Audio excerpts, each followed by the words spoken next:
RPGs can be some of the largest games that you can play. They can stretch over hundreds of hours, and some of them may be a bit rough at the beginning. So that's when some fanboy will say, well, Final Fantasy 13 becomes awesome after 30 hours. And part of you is thinking, should I play 30 hours through some of the worst kind of game ever made in the hopes that it will become better? Well, I've got a secret to tell you. There's a way you can tell exactly if an RPG is gonna be bad or not in just a few minutes. And here they are in the top 7 ways to recognize a bad RPG. A very to-the-point list of signs that will clearly indicate that you are now playing a bad RPG. A very important point is that all of these elements, or most of them, need to be present in the game. If only a few of them are present, then that game may not be bad. Like The Witcher 3, which you're gonna see on the background for the show. It just has some parts that could have been done a lot better. But the whole is still a fine game. That being said, let's begin with number 7. Garbage loot.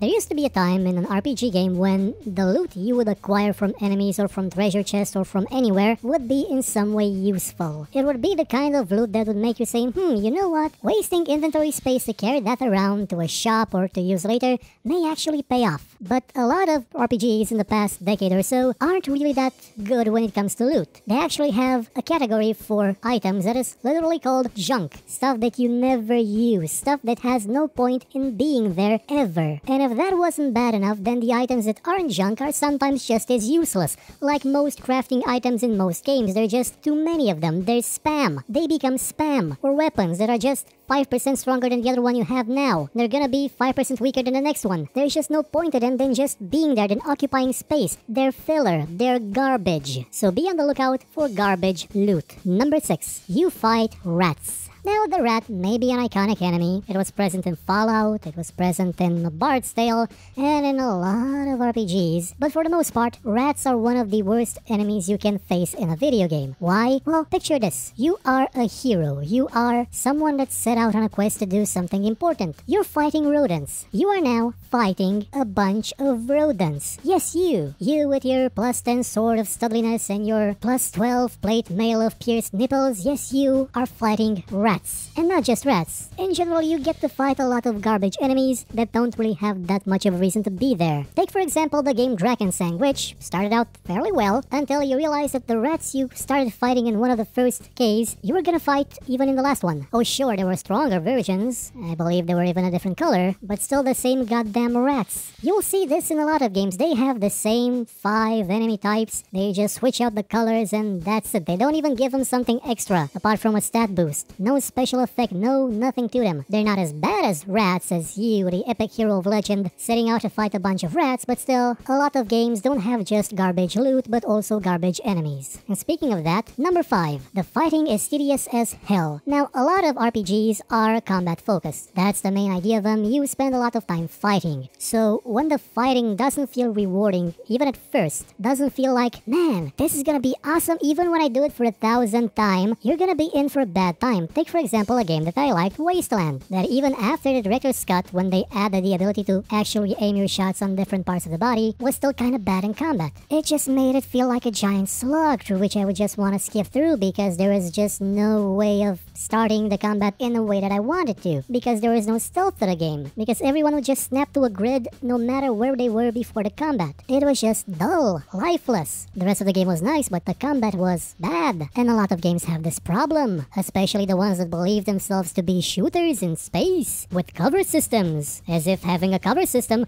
makes that combat enjoyable. It doesn't. It's just awful. It's a poor excuse for a combat system. So again, if in the first 10 minutes of the game, the combat encounters don't make you beg for more, they don't make you stay awake at night screaming to have just a bit more, it's gonna be completely horrible after 20 hours. Or at least boring as hell, because there's probably no tactics, no thinking, no actual depth to it, like The Witcher's combat. Number 4, the dialogue is monosyllabic. And by that I mean that the dialogue is dumbed down to the point where even Commander Shepard could understand it. The history of dialogue in RPGs is quite varied. At first, there wasn't much dialogue because you couldn't fit it in the old RPGs. You couldn't really have complex discussions in games like Ultima 4, even though the story of the game was quite complex. But as time evolved and technology allowed us to include more dialogue, written dialogue, things got better. We got dialogue that was superb. We got got dialogue that just made you want to read and read. And then voiceovers came along, and some games like Vampire the Masquerade still had great red dialogue, voice acted, while most other games just had bad dialogue. Especially for the heroes lines, for the things that you can say. They turned in the Fallout games from really long and very funny, witty, interesting observations and ideas to something like, yes, okay, maybe, and farewell. That's kind of what they became in Fallout 4 from what I understand, because that was a game where you couldn't really refuse quests, or at least you couldn't be a total dick to people by choosing to be completely evil to them like you should be able to in a Fallout game. And dialogue has taken a turn for the worse in a lot of other game series and in new games in general. There's not that much of an accent put on the dialogue because that dialogue has to be voice acted, and voice acting is expensive, so why bother having dialogue that's good, complex, when you can have shorter dialogue, quick quips, and things that, well, they sort of make you wonder if they actually want you to read it or just skip over it. Number 3, pointless progression. I've covered this in its own special show, so you know the basic idea. If leveling up gives you 1% to power to defense to something, it's crap. It's complete crap. Progression should make you feel powerful, even if it's rare, even if it happens once in a blue moon. That 1 point you get should make you feel like you just became the biggest badass in town. Not, you know, gaining 50 levels and now you have 100% more damage with a sword. Wow, after 50 levels, 100%. That's amazing. So be on the lookout through the trees of abilities and skills and passives and stats and see exactly how many of those abilities, trees, stats, things actually give you tools that will let you play in a new way, in a way that may be enjoyable to you. How many of them give you alternatives and not just 5% attack power? If it's not a lot of them, you're not gonna have fun in this game overall. Especially if those games feature level scaling, because if they do, the entire progression system is pointless. Yeah, you're always gonna have a bit of a challenge, but it's gonna be the exact same one. You're gonna be fighting the exact same rat you've always been fighting, but now that rat is green, has bigger teeth, and does more damage, but it's otherwise the same rat. Oh, and that's the best case scenario. Usually it's the exact same rat, but now with the ability to kill every single person you've ever met. Number 2, a flat world. And I don't mean just flat as in it's flat, not a sphere, or it's flat that it doesn't have any sort of geographical features. The world being flat in its design, in its structure, and its geography can in itself be a bad thing because it's gonna be bland as bland can get. But when I say that the world is flat, I mean that it also has poor level design. Instead of it being a big sprawling world, it's just being a corridor that never ends, that's filled with characters who are in no way interesting, who only serve the purpose of being there to shout some exposition or tell you that, hey, have you heard? There are bandits nearby. And they stand there in place and never do anything and just repeat, hey, did you know there are bandits nearby? Until the end of time. Characters in whose faces you could throw a fireball and that would change nothing. Characters that would just stand still in environments that are so uninteresting, so lacking in any sort of creativity, that are just the same bland fantasy world, the same bland sci-fi world, the same bland goddamn everything.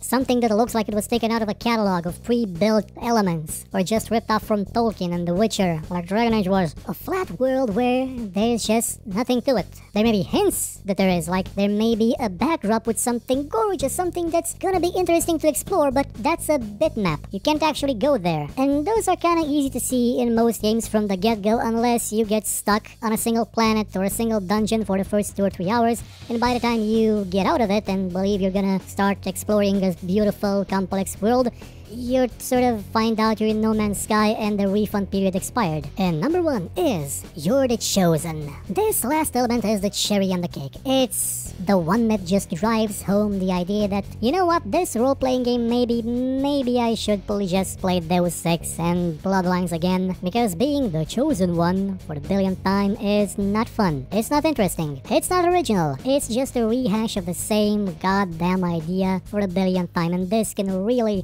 set a game back, unless it's done intentionally with a purpose. Like in Fallout 2, you are literally called the chosen one, but you're not the chosen one of destiny. No, the people from your village just chose you to go get a gek to save them. You're not the chosen one to anyone else. You're not chosen to fight some giant evil and save the world. That's something you do on your own later on, through your own power, not some manifest destiny crap. Being the chosen one in most games is horrible. It's just a lame excuse to a story that eventually will make little to no sense. Some games will actually trick you because you won't start off as the chosen one. Drakensang didn't. You were just some guy, you got a letter from a friend, you wanted help, he turns out to be dead, and you try and find out what happened. But then you do become the chosen one, and the game turns to crap. Sort of like the Mass Effect series did, after you became Shepherd Jesus. Which is kind of ironic because there was one series of games where you actually became Jesus, Ultima, and they weren't crap, because they actually did something with the concept of the chosen one, instead of just, hey, you're the chosen one, and left it at that. The whole concept of the chosen one is one of the laziest ideas you can add to a game. The concept of your hero being the only one that can do it,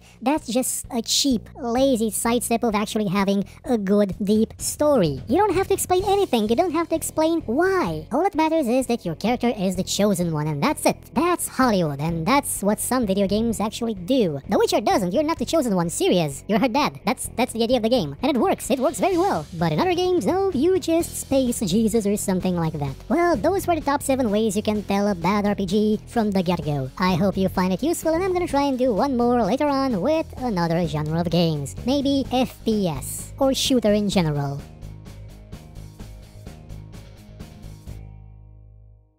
Thank you for watching this show. If you enjoyed it, please consider watching some of our other videos and maybe sharing them or giving a thumbs up if you feel like it. And if you really liked what you saw, please check out our Patreon page. For just $1 a month, you could help us make much better shows and get some rewards in the process. Or you could consider buying my book called Tale of Doom. Volume 1 is out now and available for just $2. And as always, if you thought it was horrible, you know where to find me and complain about it.